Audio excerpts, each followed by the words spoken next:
My mother was born Nellie Whitaker on December 19th, 1913, in Hickory, Oklahoma.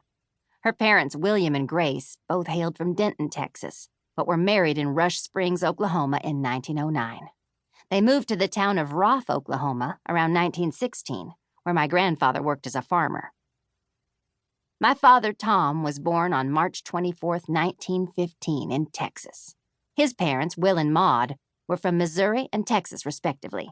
My paternal grandfather only made it through the 5th grade, and the Jackson family really struggled financially. Mother used to say that when she first realized how hard Daddy had it growing up, she felt sorry for him. They were as poor as people can possibly be. But one thing Daddy did have was a deep love for music. He began playing guitar and fiddle from an early age.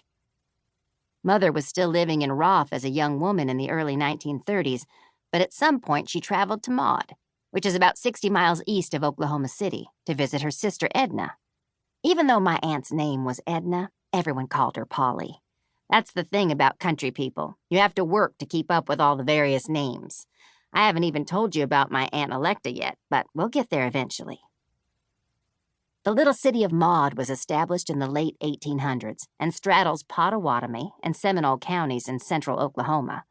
I'd been told that it was on the dividing line between Oklahoma Territory and Indian Territory, and that a barbed wire fence once ran along Broadway to keep the Indians from crossing that border. The town was named for Maud Stearns, who was the sister-in-law to the owners of the local general store. By the early 1900s, there was a post office, a train station, and a newspaper. When oil was discovered in the 1920s, Maud became a boom town, and the population of a few hundred residents soon swelled to as many as 10,000.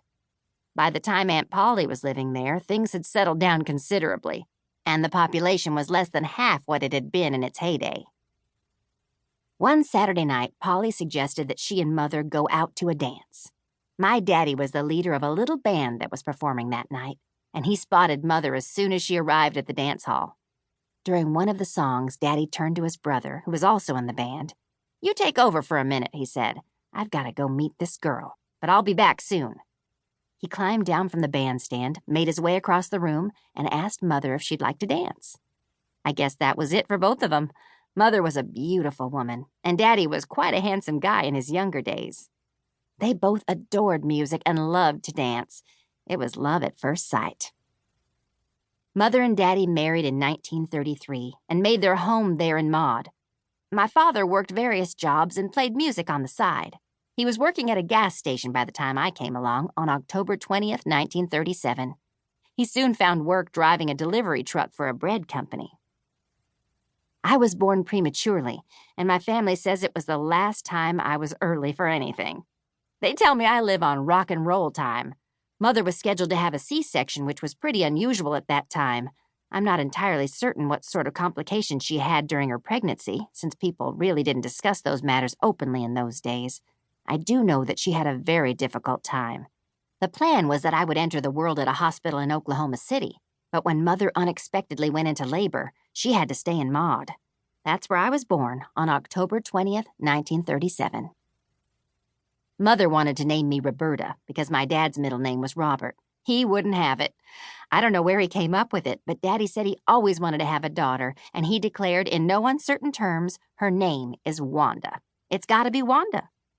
Since he was set on the first name, Mother came up with my middle name, which is LaVon. I don't know why it wasn't Roberta. Maybe she thought she'd save that name in case she had a second daughter. But another child was not part of the plan for the Jacksons. Not only was Mother's pregnancy difficult, but natural childbirth was an extremely painful challenge for her. She was always number one for Daddy, and when he saw what a problem she had, he didn't want her to ever risk going through that kind of pain and discomfort again. He went to the chopping block, as he called it, so there would be no chance of Mother getting pregnant a second time. And with that, Wanda LaVon Jackson's fate as an only child was sealed.